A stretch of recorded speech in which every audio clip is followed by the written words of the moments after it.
Asian cup বাছাইয়ে সিঙ্গাপুরের বিপক্ষে ম্যাচের জন্য প্রাক-প্রাথমিক দল বাছাই করেছে বাংলাদেশ ফুটবল ফেডারেশন। লিস্টে থাকা ফুটবলারদের পাসপোর্ট চেয়ে ক্লাবগুলোকে চিঠি দিয়েছে বাফুফে। সিঙ্গাপুরের বিপক্ষে ম্যাচের জন্য প্রাক-প্রাথমিক দলে জায়গা পেয়েছেন আনিসুর রহমান জিকো। প্রায় ১.৫ বছর পর আবারও জাতীয় দলে দেখা যেতে পারে বাংলার বাজপাখি খ্যাত এই গোলরক্ষককে। এছাড়াও এশিয়ান কাপের শেষ ম্যাচের জন্য বসুন্ধরা কিংস থেকে মোট ১১ জনকে ডাকা হয়েছে প্রাক-প্রাথমিক স্কোয়াডে।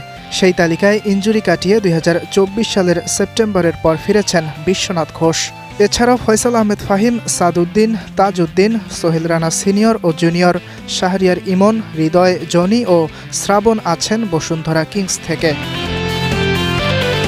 আবাহনী থেকে ডাক পেয়েছেন ৭ ফুটবলার: শেখ মুরসালিন, কাজেম শাহ, আলামিন, হৃদয়, শাকিল হোসেন, ইব্রাহিম ও তরুণ মিরাজুল ইসলাম।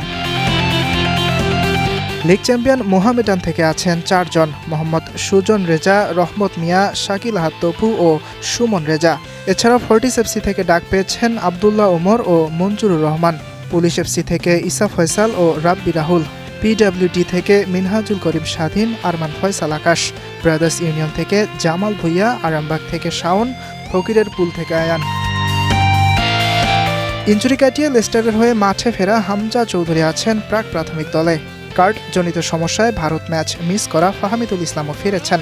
আছেন তারিক কাজী, সমিত সোম এবং জায়ান আহমেদ। তবে নাম নেই মিতুল মার্মা ও কিউবা মিচেলের।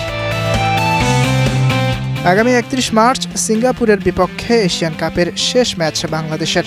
তার আগে ২৬ মার্চ ভিয়েতনামের বিপক্ষে একটি ফ্রেন্ডলি ম্যাচ খেলার কথা আছে লাল সবুজদের। ইয়াসির আরাফাত সবুজ, স্টার নিউজ।